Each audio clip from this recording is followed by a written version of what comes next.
what I want to do today is I want to talk about information management, which is the IM of the FIM program.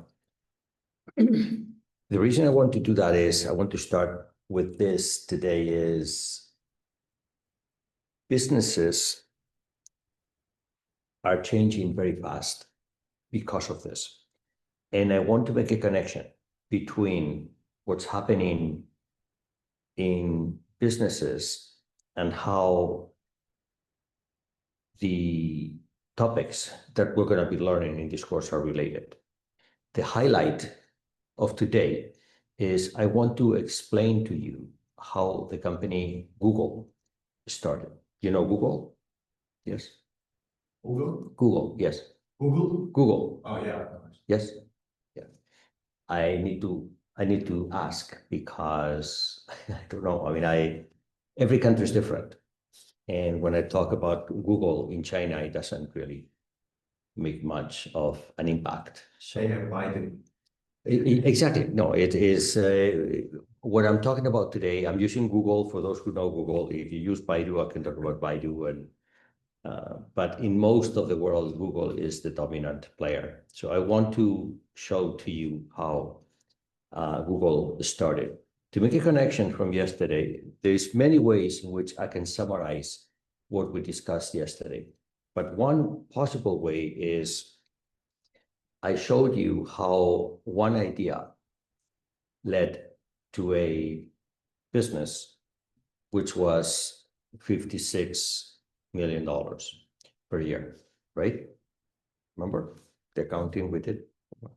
Today, I want to show you how one idea led to a company which is worth more than $1 trillion.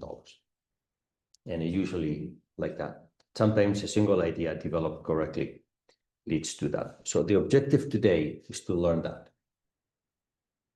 How one idea can lead to $1 trillion. And then I want to do the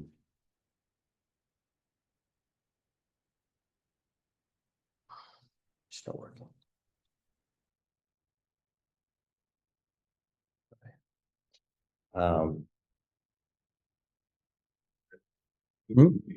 I think it's 3 trillion. Well, It's 3 trillion. there you go. So that's what we're doing today. That's my objective today. I want to start by having a conversation with you about the financial sector in Georgia, which I don't know very well. I don't know very well. That just to establish a relationship. So let me ask you a few questions, and you tell me whether this is true or not. How many banks do you have in Georgia? Do you have an idea? In double digits, not more than 20. No more than 20. Okay.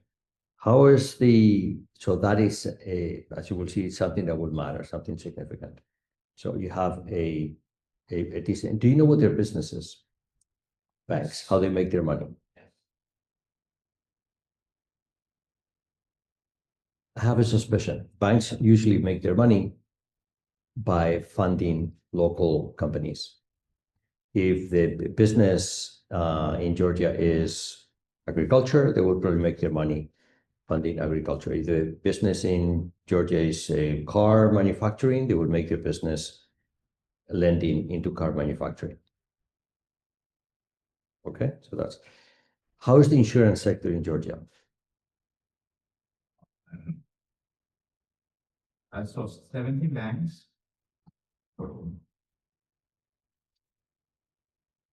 You can find out on your own. Yeah. How many insurance companies in Georgia? I think banks do the insurance. Banks do the insurance. It's possible. So it is possible that a bank also has or owns an insurance company, but that insurance company will be a separate company. Banks and insurance company are regulated differently. So you cannot have a bank that acts as an insurance company. That's impossible. You can have a bank that owns an insurance company. Sometimes the name of the insurance company is the same. Yes, 70. But So 17 banks 17 insurance companies. and 17 insurance companies. So very similar number of banks and insurance companies. Okay. Does any of you own any insurance? You don't have any insurance. Okay. How is the Georgian pension plan? How does it work? So you pay to enrollments, 2% out of your salary. To whom? My question is, where does that go? A pension plan is a bag of money where these contributions go, and then that is used to fund people when they retire, for example. But where does that go? That pool of money, where does that go? I'll give you possible answers. Sometimes that pool of money exists locally and is managed by a government agency. For example, in Canada, we have something called the Canada Pension Plan, which is a pool of money. It's in excess of $500 billion today, and that belongs to the Canadian citizens who contributed money to that. And that's managed professionally. Many of my students work at the Canada Pension Plan, managing that money. And they would contemplate investments like the one we saw yesterday. They are, in fact, one of the most active investors in Canada. They, and not only in Canada, worldwide. They have investments in Japan, they have investments in the United States. $500 billion is a lot of money. And they invest that money and they hire some of my students to invest that money. How does that work in Georgia? Do you know? So the pension fund was started in 2019. Sorry? The pension fund started in Georgia in 2019. So pension, or like people who get pension are funded by just the regular taxpayers. I think next is pension fund. Sorry, let me be very precise because I want everybody to understand. And I want to understand this too. When you say they are funded by the taxpayers, that's very strange.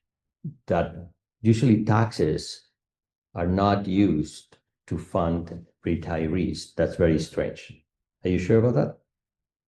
Yes, because there was no, I'm not sure, but there was no pension fund before. So Right. It started in 2019, so before no pension fund. Right. So I think it dived into. So let me say what you're saying. In 2019, people started to make contributions to the pension plan.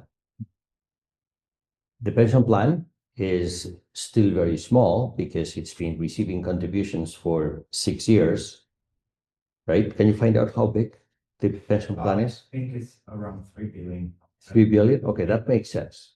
I'm gonna check. That makes sense. Do you understand what we're talking about? I want to understand the financial system in Georgia. And in fact, I want you to understand the financial system in Georgia.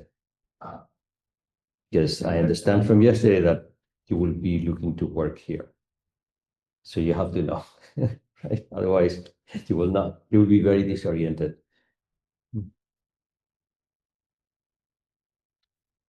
It's not available. Okay, 3 billion seems reasonable. Yeah. It's about 500 million per year of contributions, right? And it grows as well. Hmm? And it grows over time as well. Well, okay, so that it grows over time. But now you mentioned something. You said that people are collecting payments already from the pension. So these would be people that did not contribute to the pension? No, they did contribute to the pension, but it was not that, it was never a fund, I think. But you know, it's like their money was spent on social services or infrastructure or something like that. Sure. So I'm going to interrupt you because I want to understand and I want to, you said infrastructure and social services. How does infrastructure and social services relate to the pension plan? No, so there was no specific, no distinction between, for example, you pay 20% in taxes. Wait, okay, so you pay your taxes. Yes. All right. You're saying that there is no distinction between the tax you pay and your pension contributions. There was not Before, in the past, right? In the past, there was no distinction. And now, starting in 2019, there is a distinction. Yes. You know how much money goes into the pension, how much goes into taxes. 20% to taxes and 2% to pension. Okay, so this is what's being collected as premium today. And that money, so the taxes goes to fund the government's budget, and the pension goes into the pension plan. Let's call it the pension plan for now. Okay, is that bag of money, which is about 3 billion today, is not even enough to fund this snow fund from yesterday, but it will grow. It grows over time.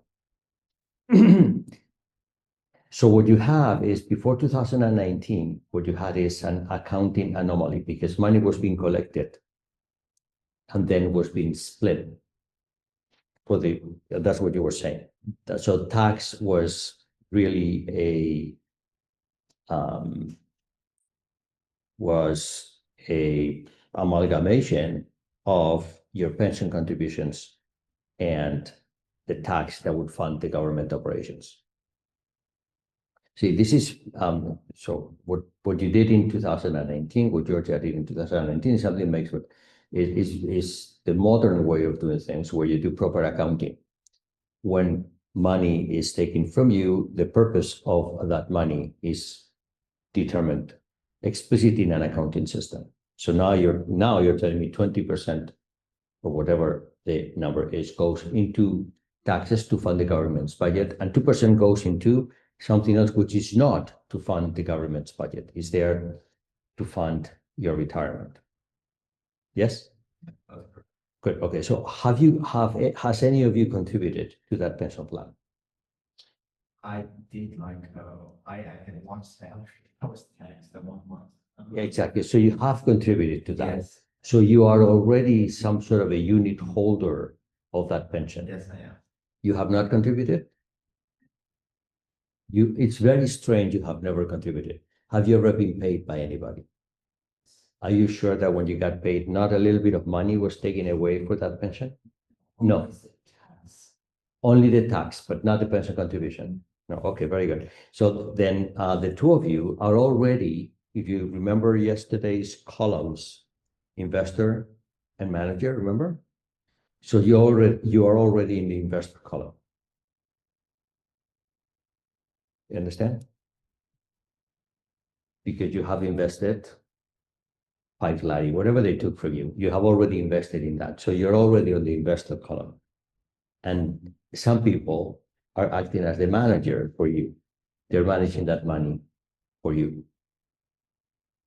Understand? So you already are an investor. We get a bigger investor all the time. Do you know the name of this Georgian pension plan? It's called pension fund. Pension fund. Okay, pension fund. Pension fund of Georgia. Pension fund of Georgia. Okay.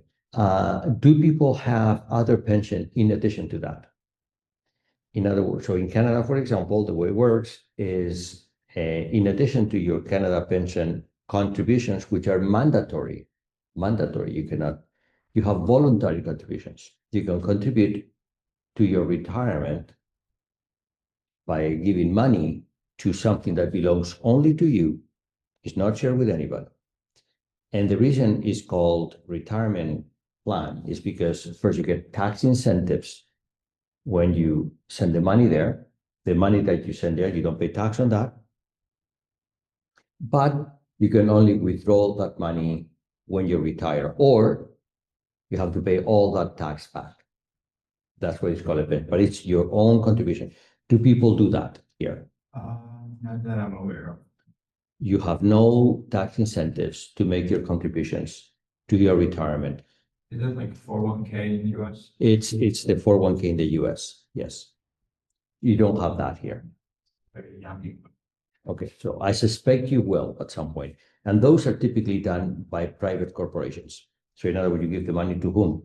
You can give the money to a bank. A bank will be very happy to take it from you, give you all of the tax service so you can not pay tax on that, and then manage that for you until you retire. It's a service that banks do. In Canada, it's done a little bit differently. because you have a special purpose pensions. For example, all of the university professors will have our own pension, which is in addition to the Canada Pension Plan. And some of my students work there too. It actually is, in Canada, one of the biggest employers of my students is for pensions. Yes, sir. So let me continue now. And now something which is very related to what I'm talking about today. A very important growing part of financial sectors anywhere is retailers. Retailers are companies that sell you food, for example, small items. Many of them are becoming financial companies also. Are you aware of any supermarket in Georgia which has a financial company? Financial companies, As a bank? um, No. So today I'm going to tell you two stories. One is a Canadian supermarket that became a bank, and a Canadian bank that became a supermarket. And the reason they do that is because supermarkets have come up recently as very big collectors of data. And data is very valuable today. This goes to the heart of my IET discussion today. Many supermarkets are monetizing their data by creating a bank. Many banks are having relationships with supermarkets to collect additional data on their customers. Do you have loyalty programs in supermarkets here in Georgia? yeah, You do. So they may look like a little card, a number, a QR code, a barcode. So when you go and buy something, they scan it for you, and then you're given some benefits for your data, correct? So that is a data gathering machine. They do that to understand your particular preferences, to understand market trends, and to use them to enhance their services. So that is worth so much to them. They don't mind giving you some small benefits. They give you something for free every once in a while, I suspect, right? So we're going to see how that works today. This is the new financial system, which is being created everywhere, and it's all about the data. So it's very important to understand that. Now, who is the biggest owner of data today? Retailing data. It's probably Google, right? So there's a theme to today, which is not about data, how I store it, how I analyze it. No, no, no. It's what businesses we can build with data. That's the focus of my lecture today. In doing that, we're going to, well, there'll be some math, there'll be some techniques that I will show you, which in particular, I'll show you how Google was formed. But the biggest discovery for us will be once we realize how valuable data is, how do you manage it? What you can do with that? Well, that will come later. In fact, at FIM, I teach a course which is data and machine learning, which is going to be the techniques which are used to develop that. So that will come much later, probably in May of next year. I don't know when I will be teaching that course. Today, I'm not talking about those techniques. I'm just talking about the context. I want you to be aware of these new financial systems which are developing so you can be prepared for that. And in particular, if you're going to be applying for a job, some of the best jobs are there. Some of my successful students, they started their career at a supermarket. At a supermarket, not selling milk, but analyzing data, which is worth a lot. The data which is most valuable today is actually health data. Are you subject to the same or similar data protection laws as the European Union? Are you? Sure. Do you know that? No, I don't know. No? Okay. I encourage you. In fact, it should be something that, I mean, I cannot do that myself, but you can do that. I would be very interested in knowing how data is managed in Georgia. I am familiar with how data is managed in North America. I'm familiar how data is managed in Europe. Somewhat familiar how data is managed in China. These are the places where I spend a lot of my time. I have no idea how data is managed in Georgia. But I suspect this is very important because data has become money. So when we talk about financial systems, wherever there's data, that's a financial system there already. And again, that is what I want to focus on today. I want you to understand, and I want to learn from you, because I know nothing about Georgia. I'm still learning. We want to understand how these new financial systems work, and to the extent possible, to learn what new things are happening in Georgia that might be of interest. Okay? So I'll tell you what's happening outside Georgia. It'll be very good if you can use that to do an introspective and find out how things are in Georgia. And then you tell me, because I want to learn. Okay? All right. Now, finance and information management, which is the program you're in, is a very vast topic that's growing very fast every day. Every day. There are maybe four basic pillars: finance, risk management, asset management, and then business cases.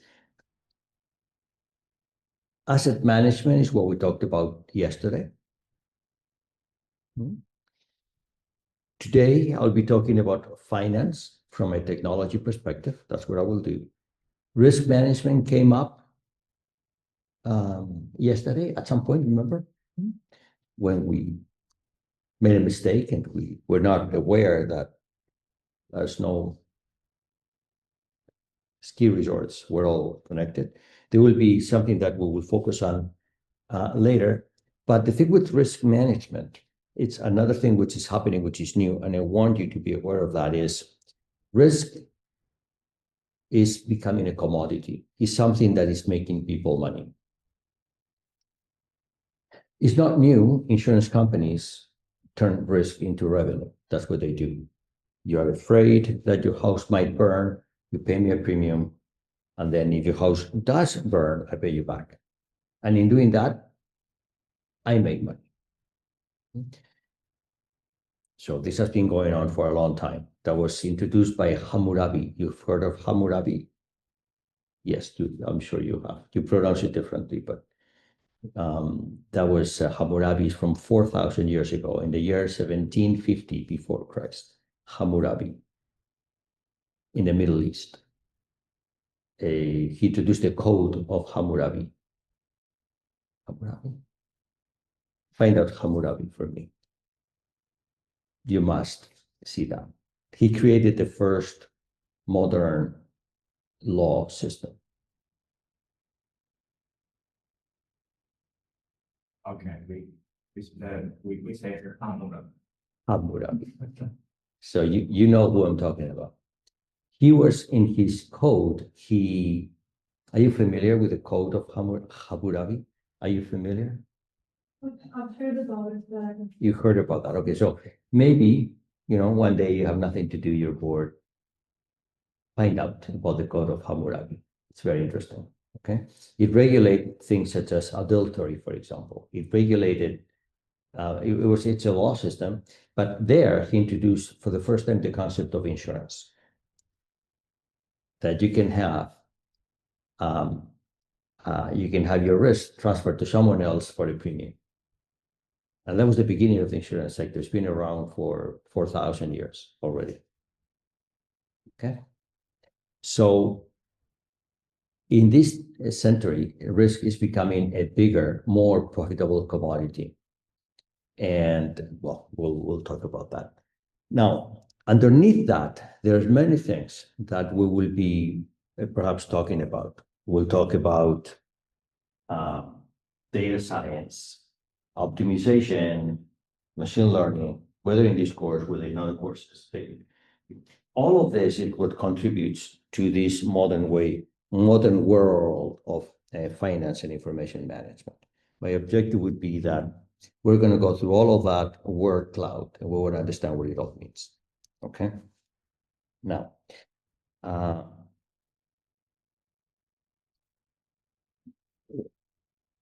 today I will focus on information systems engineering from a business perspective. And this is the science that goes into the design of computer systems, not for the sake of the computer system itself, but their use in business, administration, and other private environments. That's what I'll be discussing today. And it has becoming quickly an independent discipline that links a business, administration, and computer science. Many of you come from business administration, so you may have seen the business aspect of this. Today, I want to focus on the IT aspects of that. Here is a thematic map of business and information systems engineering, how they relate to each other. It was not done by me. It was done by the Fraunhofer Institute, which is a German institute. And I mean, this is a picture that was done by them. Other people would have done it differently, but it highlights how the whole ecosystem of activities which are revolving around this concept of business and information systems engineering. Okay, and this was done by a professor at the Technical University of Munich, Maximilian Krecklinger, in a course that he taught actually in Germany. And some of the words that you may be familiar with, I don't know, like supply chain management, you may have heard that.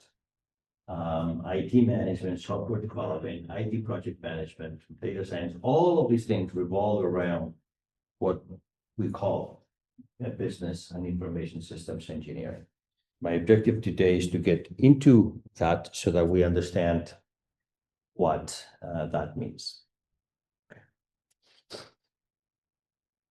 And we can understand from a workflow perspective, it's a combination of three things: the humans who carry out certain tasks, and you use technology to achieve them. That is what we are discussing today. So there's that triangle of the human, the technology, and the tasks to be done. This is very abstract, and I don't expect you to understand what that means. Because of that, I will focus on examples today. We understand the examples very well. Once we understand the examples, they can all be mapped back into this. This is how, by the way, there's a very big consulting activity doing this. And companies hire consulting firms so they help them become 21st century like. They hire consulting firms so that they can turn their system, their operations into something modern, and it deals with that. In my examples, IBM. Yes, IBM, KPMG, Deloitte. This is a very big business. Many of these companies have the entire divisions, and what they do is this all day long. They just provide solutions to companies to become modern and efficient from the information management perspective. So,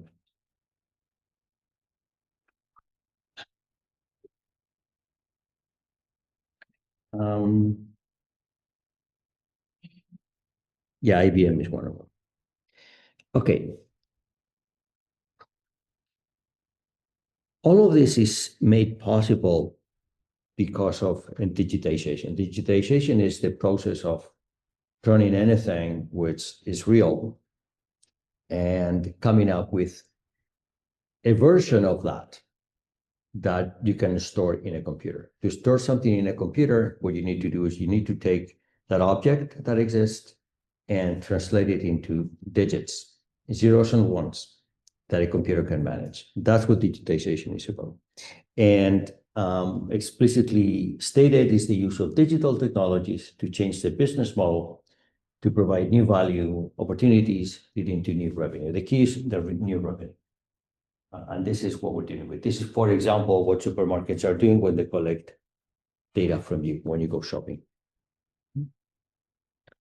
But other examples of that is, I want to go through some companies now, which are very good examples of that. Uber, you know Uber. You have Uber in Georgia? Yes. You do? Okay. I'm curious, how does Uber in Georgia work? It works differently in different parts of the world. The driver, it's a driver, right? People are driving. Okay. The driver is an employee or is self-employed? I think in Georgia, every tech company works as a contractor of the company. They're all contractors to companies, right? Okay. So for example, in Europe, that's not the case. There is a company called Uber. Actually, the company is not called Uber. There's a company that contracts with Uber. Uber is the big multinational, and a company is created in each country. They hire drivers who are employees, and then the company has a business relationship to Uber. So when you call an Uber on your phone, the person that comes with the car to take you from A to B, the person does not own the car. The payment you make does not go to the person, goes to a company that owns the car and hire the employee. It's a completely different business model. When you do this in North America, Mexico, other places, you connect directly to the person who owns the car, and you pay the person that's driving you. It's a completely different business model. For example, it's so different that if you give a tip, which is very common in North America, in the case of Europe, that goes to the company and they collect it and they keep it. When you give it in North America, it goes to the driver. In Europe, many people think that by giving a tip, it goes to the driver. It doesn't, it goes to the company. Yeah, so well, that's the things that this type of arrangements are illegal in Europe, and they're legal in North America. And the North American business model is the most efficient. When they bring it to Europe, they change it, and many of the users of the American model don't know, and then they. So in Georgia, it's like in North America when you have Uber, is it? What? Uber. You have Uber in Georgia, yes? Yes. Yes, okay. So in fact, I was considering that when I landed at the airport, you know that I had a problem at the airport. No one showed to pick me up. So I was deciding, what do I do? One of my options was to call Uber. I've never taken Uber in Georgia, so I didn't know what to expect. I didn't do it. I preferred to get in touch with my former students who helped me out. If not, I would have called Uber, and then it would have been good for me to know how Uber works, right? Maybe that is more about like bigger cities like capital. Yes. I don't think. Do we have Uber in Kutaisi even? I don't know. You don't think so? Okay, all right. So anyway, so Uber is a good example of what I'm talking about. It created a new business that is threatening and perhaps destroying the traditional taxi business. Okay. Another example is Facebook. I don't know, you use Facebook in Georgia? Yes, okay. So Facebook is another example of how a digital technology can change a business model to provide new value opportunities leading to new revenue. So what is the revenue of Facebook? It's a commercial company, right? You used to have billboards, you used to have ads on television. No one watches television anymore. So your ad attention is grabbed by what products? Well, Facebook is one. And sometimes it's not even ads, it's your own information. You are the product. And that was very well stated in the situation, in the case where Facebook was used to manipulate the elections in the United States in 2016. I don't know Are you aware of those things? I know that many of my friends in Georgia don't care about what happens in the United States. I know, but it's interesting to follow because you learn how these technologies actually can do things beyond. If you can change or affect the change of an election, that's worth a lot of money. So whatever Facebook can charge to do something like that, the value that it gives is much bigger than the revenue they can collect. Okay, so it's an example of that.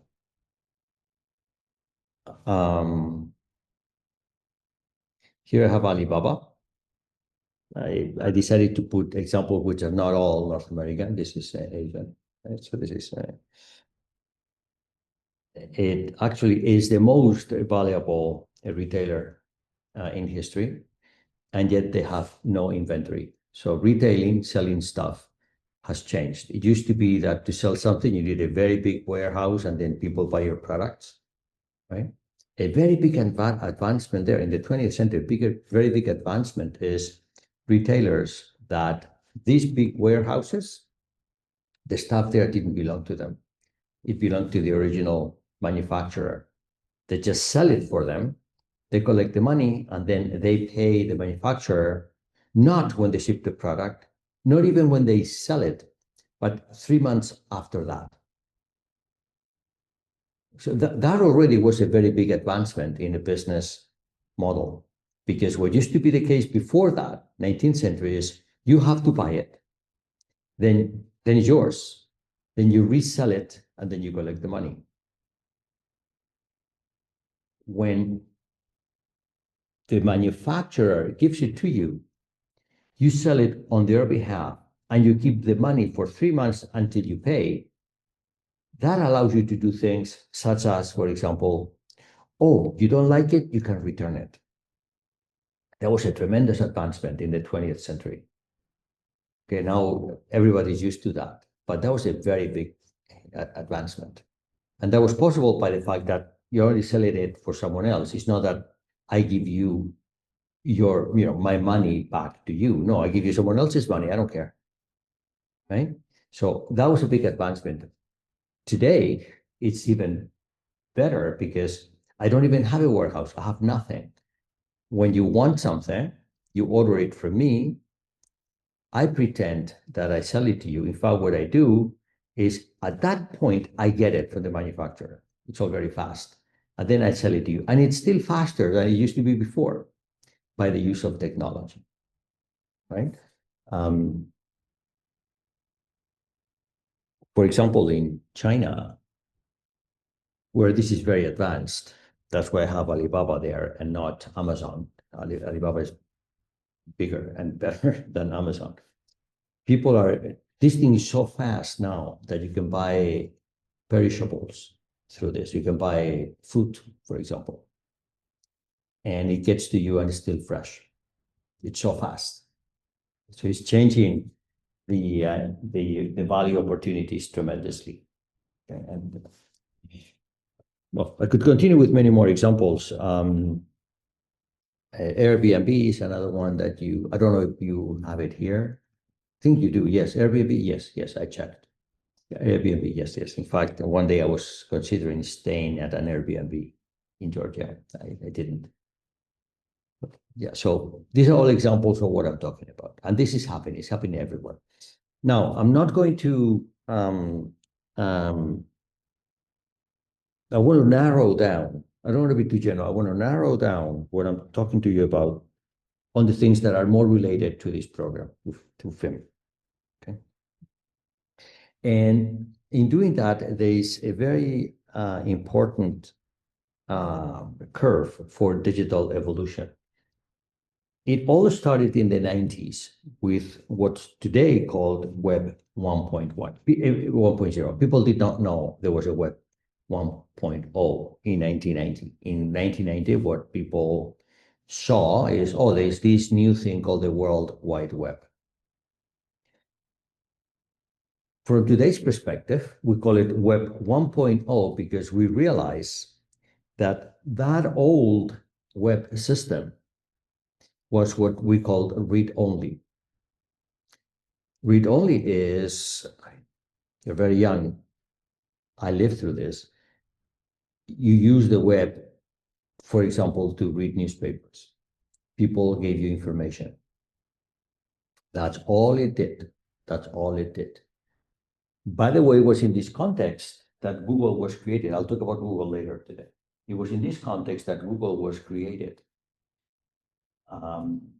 Already, this simple system gave you the need to find where things are. And the search engine became something that was needed for that. I can tell you what investors were saying about Google back in 1990. No one would imagine that Google would become such a big company. No one. Except, of course, people who understood technology understood that, for example, this could be turned into the new marketing agencies of today, right? Because if they know what you're looking for and they know where the stuff is, they can bring it to you. In a certain sense, it's similar to the Alibaba model, except with the delivered to you is not physical, it's electronic, but it's something similar, right? They have a big catalog of things, and you ask them, what do I want? And then they give it to you. The difference is that in the case of Alibaba, you pay. In the case of Google, it's the company that markets the services to you who pays. So the cash flows are exact backwards. Okay, but anyway, we'll talk about Google later. Amazon is another example, and this already gave rise to e-commerce. E-commerce was created because of that. Now, a few years later, a new type of web service was created, what today we call Web 2.0. This is read-write. The best example of that is Facebook. Because now you can interact with the system, you can interact with those products. You could not interact with a newspaper, you could not interact with Amazon back then. Now you can, but back then, no. Now you can interact. And at this point, consumers become content generators. At that point, no one has to write the newspaper, you write the newspaper yourself. That was the big change that happened. And this is what we call Web 2.0. That was user-generated content, which was a very big breakthrough. Data is what gave rise to everything that we're talking about here. And if I look at, for example, how car systems evolved, the car system back in the 1990s was not really affected by that, except maybe you could search for cars on Google. That was about it. But when you had read-write capabilities, then the navigation systems came up, right? And now we can have a real-time traffic-aware navigation systems. Why? Because once users not only read, but also write to the system, then you can enhance what you're doing by traffic-aware navigation systems. So that gives you a very good idea of what's happening. Now, what's the future? I call it the future, although it's already developing, because it really has not become as big as it could be. It's Web 3.0. And decentralized autonomous organizations, DAOs. The key in this is that in the first case, it's a one-way communication where I give you data. In the second is I give you something, you give it back to me. So there's an exchange of information. It's all data exchange. But Web 3.0, what makes it different is that it's an exchange of value. I'm not only giving you something and you give something back. I give you something which has value and you give it back to me. It could be data. Data has value. But in this case, when you give data to Facebook, you give it for free. You don't get compensated for the data you give. Web 3.0 will change so that the data you give, you get it back in some sort of a payment form. I suspect Facebook is getting ready for that, and that's where they created a currency. You know, Facebook has a currency. It's called Libra. Have you heard of that? Facebook has a currency. It's a digital currency. It's a cryptocurrency. It's called Libra. And of course, that's what you're going to need if you're going to be doing Web 3.0, where the exchange is no longer information, is something that has monetary value attached to it. Okay? And this is where Bitcoin, Ethereum, in particular Ethereum, is more in line with this exchange of information because it gives you a whole blockchain-based way of exchanging worth.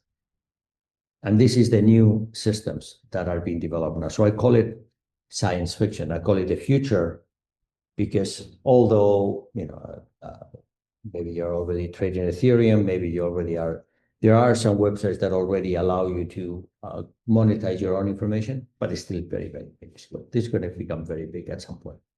We don't have yet the proper mechanisms to exchange worth. We need to have proper cryptocurrencies to be able to do this.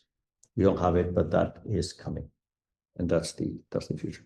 I am not going to be talking about that too much in my course. It still is too science fiction for me. I don't know how I can be useful in that space yet, because I don't know how it's going to be formed, how it's going to translate. But this is what will give rise to perhaps the next generation of vehicles, which are self-driving.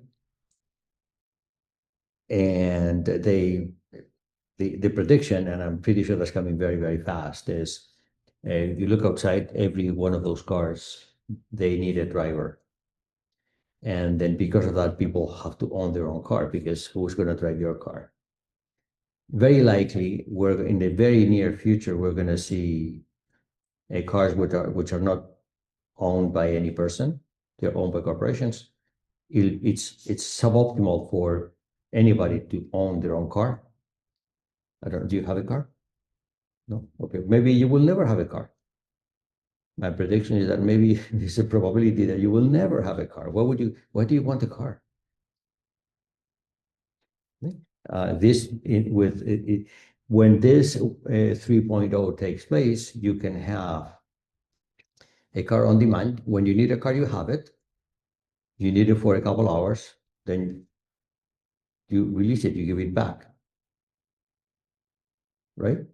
And in fact, if you have to go to Tbilisi one day and you're here, not only will get the car, you get like if it's say 4 of you, you will get a car that fits 5 people. You all go together, and the times will be matched. That it's super convenient, super fast.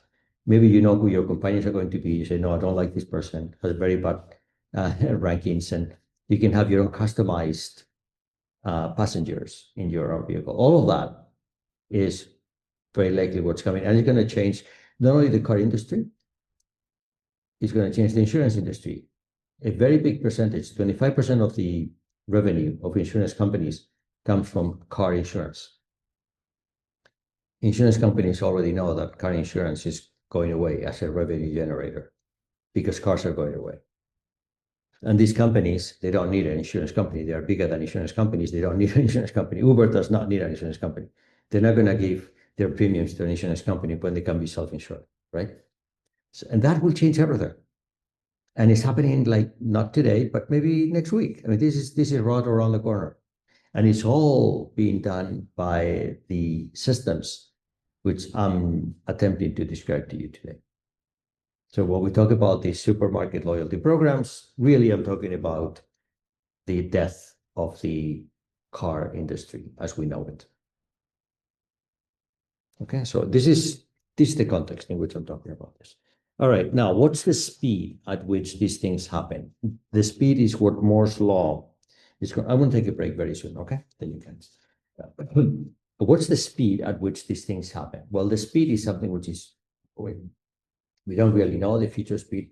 We know the speed in the past. And there are some laws that try to attempt that. And these are not laws to be believed as physical laws. This is not Newton's gravitational law, which we know is exact. And these are just indications of the speed of change of these things.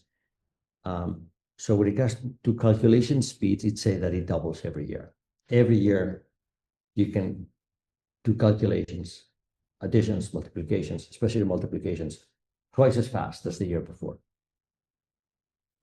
The increase is not continuous, it goes to jumps. Okay, so it's not an exact law, it's an approximated law. Storage capacity doubles every 1.5 years. Our ability to store data will determine the success of what we're talking about. Every one of those systems requires data storage, which are very, very big. If we don't have the ability to store that data, then there's nothing we can do. Do you know how much data Google has in storage? Have an idea? A lot. Yeah, it's a lot, but how? We're gonna see that later. Okay. Yeah, they consume the energy worth like years of cities' energies. Yeah, the data consumption, it's the energy consumption is another issue, which I will probably talk about on Monday, probably. Okay, depends on how things evolve. So Google's storage of data is in exabytes, which is 10 to the power 16 or something like that. It's massive. We're going to see that. Okay, we're going to see that. And data speed, meaning the transmission of data, doubles every 2 years. And all of these things are important: the calculation, the storage, and the speed. Now, IT is made of 3 fundamental components: data, algorithms, and hardware. It's always been like that. It's always been like that. To compare, there's a comparison that I like to do to understand how we are in a very different world today as we were, say, even 50 years ago. But if you look at the 20th century, one of the big achievements in the 20th century, in my opinion, was to send a man to the moon. Okay, the Apollo mission, sending the man to the moon. So let's look at the Apollo mission and let's see what it entailed here. Just at the IT, I'm not talking about the ability to build a rocket. It's just sending the. There were a lot of algorithms. In fact, the biggest accomplishment of NASA to send the Apollo was algorithms that implemented every little aspect of sending a rocket out into space. And these algorithms consumed data that was extremely small. The gravitational constant, 9.81, the resistance of the air, the distance to the moon, and little else. So the data was very, very small. The algorithms were very sophisticated. Hundreds of thousands of lines of code written in Fortran and old languages like that. And every time they did an experiment, it was a blow up. So millions and millions of dollars were wasted on experiments, on failed experiments. Okay. And the hardware were very old machines from the 50s and the 60s that were very slow at doing calculations. In fact, a lot of the human intellect went into building algorithms that the slow computers could actually implement. Okay, so today is completely different. The data that we have is huge. The algorithms that we have are bad, and they're all free. But they always give us the right amount, the desired outcome, because the hardware is so good that they can use bad algorithms with a huge amount of data to get us the right answer. Think of a large language model. The large language model uses a terrible algorithm. It's so bad that no one really knows why it works. It's trained all the time. Trains means that it learns from its own mistakes. Imagine that, sending a rocket to the moon. So, oh, that rocket blew up. Okay, we'll do another one, no problem, you know. And you blow up rockets at the speed of what, 1 per hour? Well, you can't do that, right? It's completely. But now we don't care. The algorithms are bad. We don't understand. They have billions and billions of variables. No one can guarantee that any one of these variables is correct. We don't care. They work. How do we know they work? Because when they don't give us the right answer, when we know what the answer should be, we throw them away. We build a new one. Right? So data is becoming the most important part of this, and that's why the supermarket is collecting your information. because this has a lot of value. Hardware is very fast and it's very inexpensive by comparison. And algorithms are free, completely free. Now, I'm a mathematician by training, and I lecture to many students like you who have been told that the algorithms matter. I have news for you, algorithms don't matter. So mathematics, the study of mathematics is going to change so much. Actually, it should have changed already. Because I'm telling you, many of the math courses you're taking, they focus on the algorithm. Am I right? I mean, I'm not going to be the one to say that algorithms are not useful. Of course not. But the focus should not be here.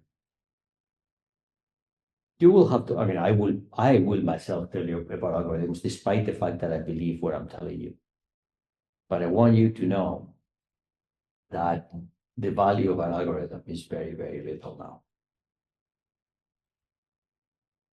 And I think a lot of the mathematics that we teach should take this into account. There are some things that you need to know. 2 + 2 = 4. Everybody has to know that. In fact, I'm going to teach you many things of mathematics in my course, which you have to know. You have to know. But at the same time, I'm telling you that the value is here.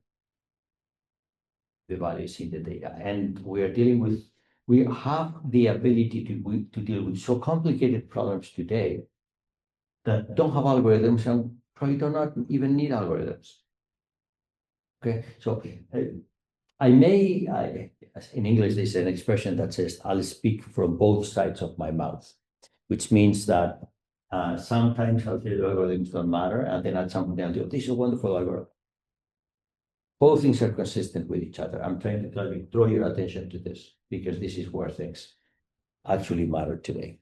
And look, Yes. for example, this model will compete again with, for example, we don't have any more data. Sorry, say that again? Isn't the data limited, right? So No, because we produce it at the speed. we produce so much data, and I don't see so what's happening with data? Let's talk about data. Data is being produced at a very fast rate. It's not in Moore's law, but the amount of data that's been produced, I forgot the exact rule, but the data that we produce doubles every year or two. So the data keeps on being built. And the thing is, so let me talk about what is data. Some people think data is like numbers. No. We'll talk about that today. What is data? Data is, okay, you know what? I'll tell you about data and then we take a break. Okay? Let's talk about data and then we'll take a break. Data data used to be numbers that you store somewhere. That used to be data. Okay, good. In around the year 2020, a big new door opened for data to come in, and that was text. Text is the new data. And the thing is that we've been collecting text for 4,000 years in different forms. With scanners, we can digitize text. So text immediately became a huge source of data, which fortunately we have not lost. It's not only the Wikipedia as a source of text data, it's also the fact that we can digitize every book that was ever written. So 4,000 years worth of human history was suddenly digitized to turn into data. And very little else from historical archives could be used as data. That's why it was such a big revolution. I don't know the flood levels of rivers in Georgia from 1,000 years ago. There's no record of that. We have a record of that now because we collect that data. And there's probably sensors in the rivers that tell you lots of information about that, which is being collected. But I don't have the way of going back 2,000 years. But I can go back 2,000 years and collect manuscripts from 2,000 years ago, digitize them, and be part of my data. And that's why large language models flourished overnight. It was because, as you see, consistent with that, we had suddenly a tremendous amount of data produced overnight. The algorithms were bad. The neural networks that govern large language models are easy. I have so many variables. My computers are so fast. I don't need to know what the right variables are. I just construct the variables that explain 4,000 years worth of human writing. Right? You see? Good data, bad algorithms, fast computers. Perfect. And that's where large language models started, and that's where ChatGPT overnight came up and started to do things. And then DeepSeek came up, and then there's a new large language model almost every day. In fact, now what will happen is that there will be almost every person will have their own large language model. Maybe not every person, but every corporation will have their own large language model, which will be trained on their proprietary data, the data that only you have and no one else has. That's the key. ChatGPT is a commodity. ChatGPT is going to become very, very cheap. Cheap. I thought it was going to be the opposite. No, it's going to become very, very cheap. Very, very cheap. Okay? Very, very cheap. The expensive version of ChatGPT is the one that will function on proprietary data that only you have. Exactly. Right? When, say, KPMG or these firms with huge amounts of data, they use their data to produce things that only they can produce. Because the algorithms are bad. Look at ChatGPT from this perspective. Where's the value creation of ChatGPT? The data? They have, well, you can argue that the only value ChatGPT has is that everybody's using it. And of course, every time you use ChatGPT, you give them data. That's the only data they have, which is proprietary. But the data outside of that, everybody has. So they have no advantage here. They have no advantage. No one has any advantage here ever. Yeah. And they have no advantage here. So why should ChatGPT be? They were first. I get that. That's good. They were first. But other than that, they have no value. If you start producing now versions of ChatGPT with data which is proprietary and only you have, that's worth something. And that's what we'll probably see next. Just from that. Okay. And now for that, what is data? What are we doing? So ChatGPT uses essentially two types of data. Textual data that has been used from, and anything it can find on the World Wide Web. Okay, great. But can it use, but ChatGPT, I think they can use things from Google, for example. I think there, for example, I remember it like a few months ago that someone was proving that ChatGPT was using something from YouTube, and that was illegal. Yeah. Okay. So let's talk about that. This is maybe we should take a break and then talk about this. No, but we'll talk about this and then we'll take a break. It is possible, I don't know the details, that ChatGPT used data which goes against some licensing agreement. For example, when you use YouTube, I mean, the first thing that they ask you is, do you agree to this? And you say yes, and you didn't read it, right? And in doing that, very likely you're saying that you're not going to use this data, except blah, blah, or you're not going to store this. For example, I know it's illegal. Illegal goes against the licensing agreement to download YouTube videos. I do it all the time. I'm breaking the law. Probably so are you, right? But who cares? No one, Google is not going to go against me for that, right? In fact, I'll have a very hard time proving that I'm actually downloading their videos. Do you download their videos? You're in camera. I don't need to. So, but when ChatGPT does it, of course, Google is not going to be happy with that, and they can go against them. So So yes, it's possible what you're saying, but it's not really very, very important because the new sources of data are not going to be even on Google. Google is going to run out of data very quickly because the new sources of data are probably going to be sensor driven. So this flurry of language as data is not that it's finished, but we already have it. What's next? Who has access to all of the all the data that comes from satellite observations, from all of the sensors which are being deployed at an incredibly fast rate?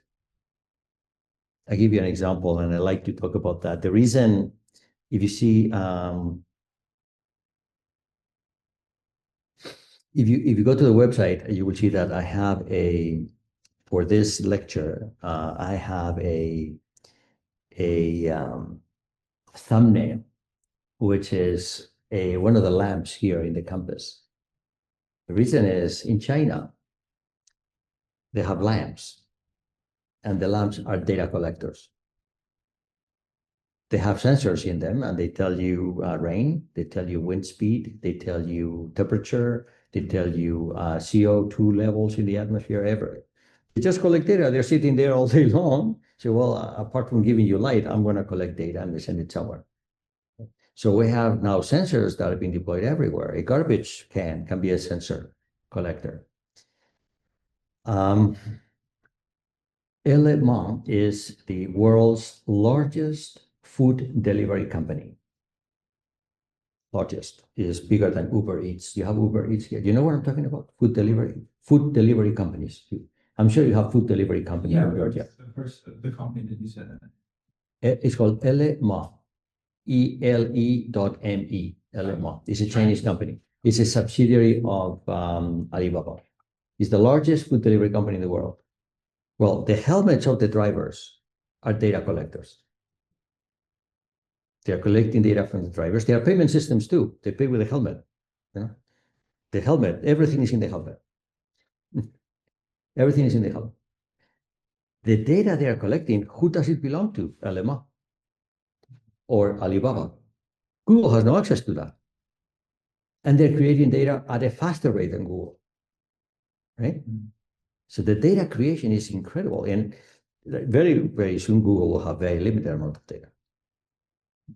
They don't care because they have so many other companies that do lots of other things. No one knows how many companies they have. They have huge amount of companies. So the old Google model is probably extinguished, probably finished. In fact, who uses Google to search anymore? You still do? Yeah. Well, I only use Google if I'm searching for a particular website, which is very rare. Yeah. I typically use a large language model to search. One word when you have some. Okay, so but right. So Google, the Google search engine that became so famous is probably finished. And only from a data perspective. But it's still valuable, isn't it? Chrome, for example. Okay, so Chrome is a good browser, but again, look at the values here, right? Yeah. The values here. Google became very valuable because everybody gave them their data. Find me this, find me that. And then they profile you and say, oh, this person likes that. Okay. Google knows I play the violin. I never told him, but they know. He knows I play the violin just because of my searches, right? All this violin player. They know exactly my age. They know where I live. They know where I travel. In fact, I travel so much, they probably think there's a bug in their system. Cannot be that someone travels as much as I do. Right? But that's going away. And a lot of the activity, a lot of what these big companies do is they create businesses that the first thing they do is they get your data. Then they can find it's proprietary, then they can find a way to commoditize it and monetize it. So sensor-driven data is the biggest new source of data that we're going to have. It's going to redefine agriculture. Well, this is an agriculture country. Yeah. Well, I know, I don't know Georgia, but I know, for example, I am originally from Spain, also an agriculture-based country. There are many big farmers that now what they do is They used to have to go around their fields and decide, make decisions. I need water here, I need pesticides there. No, they don't do that. They have an army of drones. Some drones, they go around the field, and then they give instructions to other drones to go and water here, to put pesticides there, and the drones just do it on their own. They talk to each other. And that data is stored. It's all data-driven. All of that is data-driven, and that data is stored. And whichever company owns that data is the valuable company. And Google has no access to that. But a lot of companies do sell those data, right? Oh yeah, no. Okay. So yes, of course you can, but of course you can sell the data. You have to pay for it. The one company that actually has that data is Amazon, because they have Amazon Web Services or Microsoft, because people put their data on their servers. That means that they have it, right? So still not so. From a prediction perspective, I would say Amazon has a better future than Google. But Google also has its cloud service. Google Cloud. Horrible. I cannot believe it's so bad. Even for me, it's horrible. I don't know. What? It's like growing business in their portfolio as well. Google's cloud is a growing business in their portfolio. So Really? Yeah. I cannot believe it. Also, Alibaba has its own cloud as well. Which one? Alibaba also has. Oh no, Alibaba. In fact, I use the one at Alibaba and Tencent. I use those. Yes. But Google is absolutely the worst. And now I'm not lecturing. I'm just telling you my opinion. AWS, the biggest. AWS is very good. It's very good. But Google Drive, I cannot even believe people use it. I use it. I have no choice, because there are some people that I communicate only through that, but it's the worst ever. Has it happened to you that sometimes it just gives up syncing the file? I'm not that big of a user. I think I have only. It's school, but well, anyway, I'm very how can I say, Google has great businesses, absolutely great business, and they're going to do great. They're fantastic. YouTube is one of them, but some others are just terrible, and Google Drive is the worst. But that's not relevant. That's not where I came. That's not why I came here to talk to you about this. I want you to be data aware, and the new data is all coming from sensors which are being produced, and they're not being published anywhere. They're just being stored by corporations that will end up owning it. In fact, if you think about this, the wealthiest corporations we should have in the planet are cities, because they are the ones who can collect all of this data. Well, maybe not in Europe, where it's illegal. But if you're, in fact, in China, for sure, cities can collect data about everything that's happening, traffic flows, who goes where.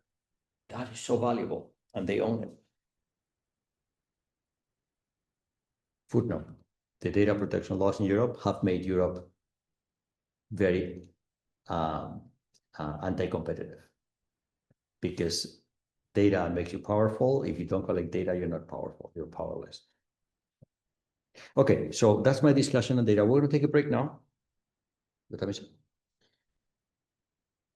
10:50. Okay, let's take a 15-minute break. 11:05.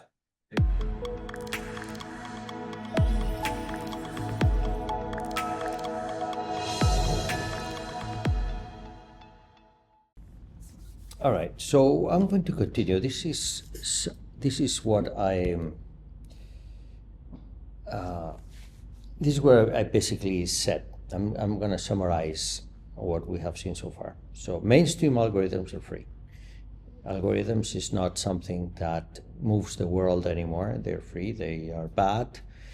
They work because the computers are so powerful that they can turn even bad algorithms into good ones. Special purpose algorithms are still valuable. In fact, every company needs to do one of these or two of these every once in a while, but most of them are just free. They exist and they're available. You can download for free, and it's incredible. It's incredible the amount of software that exists, which is free. It's incredible. And that is going to dictate much of what we will be doing here today. As I said, I'm going to still talk about algorithms and I explain some of them to you. But the majority of what you're going to be doing, it's already been done by anybody. So the reason I will explain algorithms to you is not so you can create your own, but just so you can understand what already exists.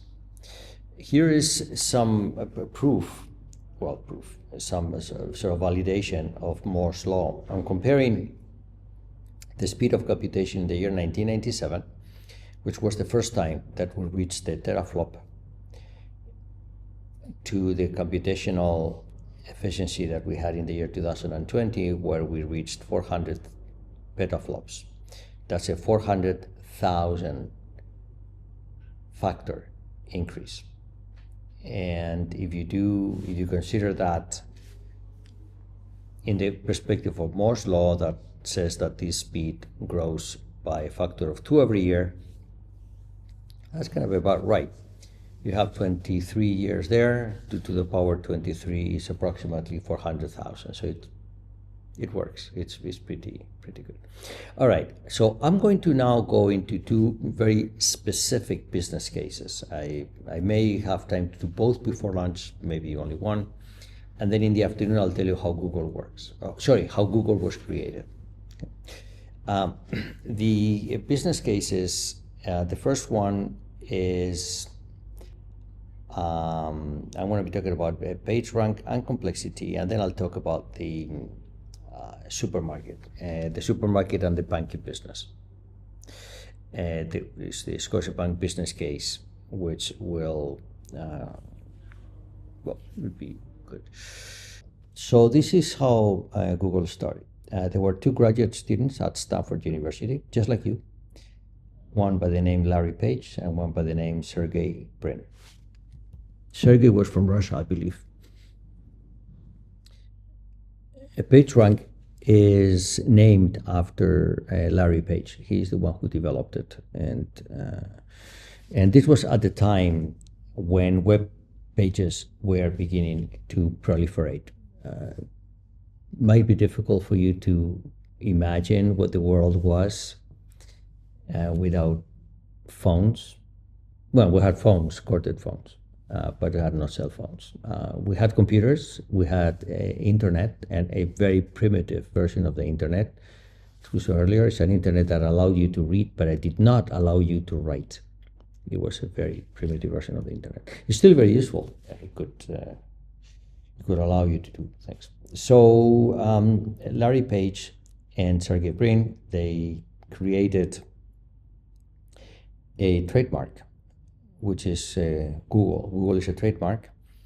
And the process that they came up in their PhD thesis, essentially, was patented by Stanford University, not by Google. So Stanford University was the owner of the patent. That's what, sometimes I like to talk about this when I talk about industry-university collaboration. It's one of the topics that I love to talk about. But here I'll just tell you, Google has the exclusive license rights on the patent. Stanford received 1.8 million shares of Google in exchange for that. And I don't know why, but they sold them in 2005 for 336 million. I mean, Stanford could be very, very powerful, not just rich, but very powerful institution. And they sold them. So I have here a video of someone telling you the story of Google. So I want you to listen to this video, and I will then tell you what's behind it, what all the math behind it. Well, chuckle. Before being named after a Okay, so let's listen to the video. Google's identity as a company has always been worth a sensible chuckle. Before being named after a misspelling of a really large number, it was a research project called Macro.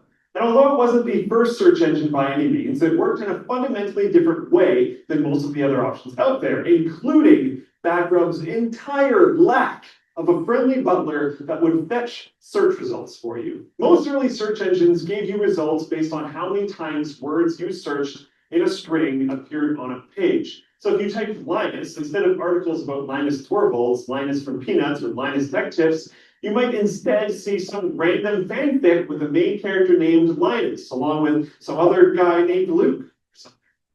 Anyways, Backrub ranked search results based on how many times other pages linked to them, using a system called PageRank. The idea was that a page that had lots of other pages linking to it was more important and more likely to be what people were searching for. And although Google's current algorithm has grown to be much more comprehensive, PageRank back then was such an innovation that it gave Google a massive edge over its competitors that spurred its rapid growth in the late 1990s and early 2000s, forcing it to quickly move from its original homes of Stanford University servers and, cliche incoming, a garage in a Silicon Valley house. Google's popularity was also boosted by its clean, simple layout. Remember how cluttered and ad-filled other web portals of the time were? Now, don't get me wrong, Google did sell ads, but their unobtrusiveness did a great deal to keep them popular, and they made lots of money by targeting the ads based on what users were actually searching, something that took its competitors longer to catch up on. Back in 2002, Google started making its first real forays into products besides standard web search, such as Google Shopping and Google Books.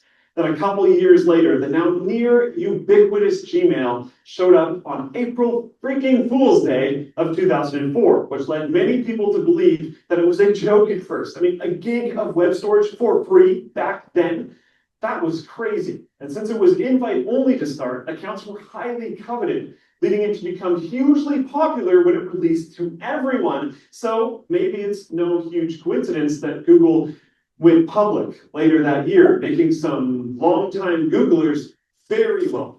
Shortly after Google's initial public offering, they rolled out a lot of services that are now Google staples. Maps, Earth, Transit, Street View, Calendar, and the ever-present GChat all hit the scene between 2005 and 2007, with Google acquiring YouTube in 2006 and introducing their faster than a potato gun Google Chrome in 2008. Which is the world's most used browser today by a large margin, even though it's become a little more bloated since then. Google's freely available Android OS, launched in 2008, which now has Chrome built in, which has probably contributed largely to that previous statistic, made Google a major player in the mobile market, leading to the more recent dive into the world of hardware. And I mean, other than that, like search appliance thing for businesses that they rolled out back in 2001. I'm talking about the 2009 release of the Chromebook, a low-cost line of laptops built around the Chrome browser, which you can learn more about up here. That was followed by Nexus phones and tablets the next year. 2009 and 2010 also saw Google's search algorithm revamped to focus on adding real-time and recent content, meaning that Google could now be used not only as a repository of existing information, but as a true source of current news. Very timely, considering the explosive growth of devices with Google search functionality baked in, allowing people to punch in a wider variety of queries, even current weather and sports scores, and still get relevant results. So with their own software and hardware now nearly everywhere at this point, including their new Pixel smartphones, which you can learn more about up here, Google is even dabbling in infrastructure projects like Google Fiber, an internet service that's been rolled out in 7 American metro areas since 2013, and with other ongoing Google projects like driverless cars and balloons that can provide internet access to underserved areas.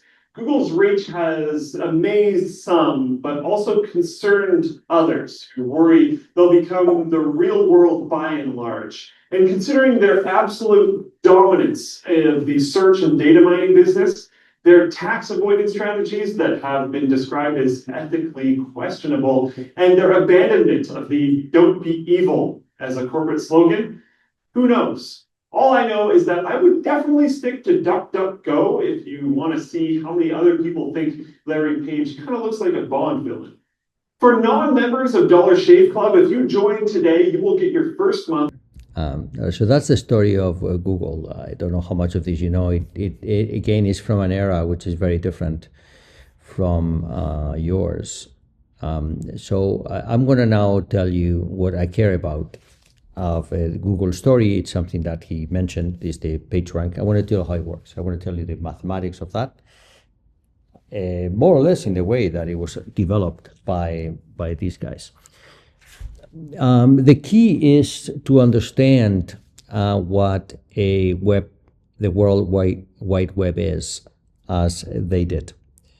So I have here a mock-up of a World Wide Web. I have 4 websites, and the key, their key, not discovery, but the key principle is that all the information we care about these websites is already encoded in which website points to what. That was the key invention for them. At the time, the other search engines, what they did is they classified websites according to the word news, sports, and merchandising, things like that. They had hired lots of people to do that manually. Can think this was before large language models. Only humans had the ability to do that, and because of that, they showed us very briefly the interface of the other search engines, which was when you went there, you were bombarded with a lot of questions. Are you looking for sports? Are you looking for news? Because that helps them direct and narrow down the search. Google realized that they didn't care about any of that. I don't care about this website, what the content is according to a human, if only I know what points to what. That relationship is all they care about. That was the key, and I want to show you how that works. So I have here an example. In this case, there's a website 1 that points to website 2.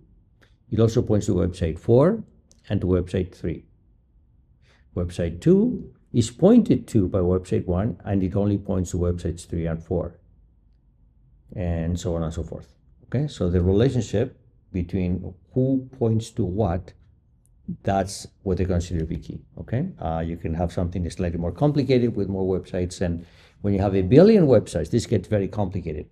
Billion websites, and as we will see, this algorithm scales to a billion websites. That's the amazing thing. So PageRank starts with the following consideration.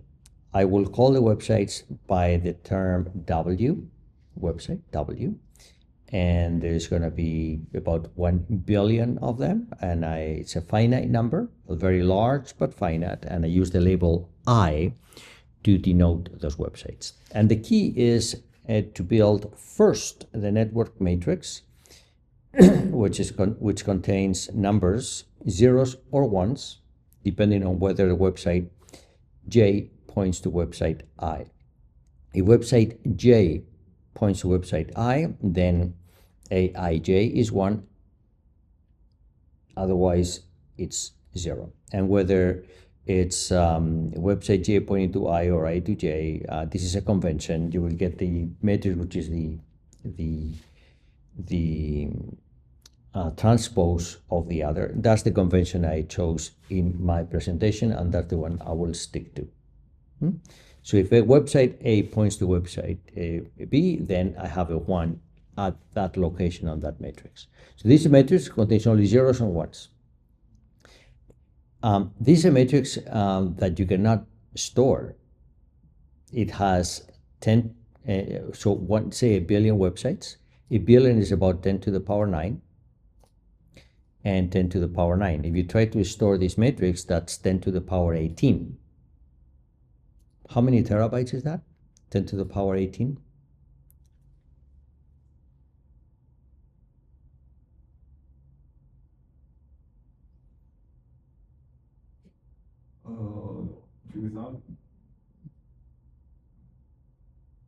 How much is a terabyte? Megabytes. Yes, so that it's 1,000 gigabytes. Okay, so it's 10 to the power 12. 10 to the power 12. If I have 10 to the power 27,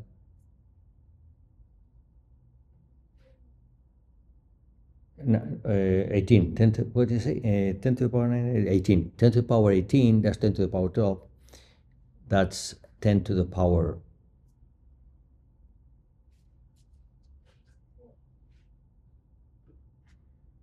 6.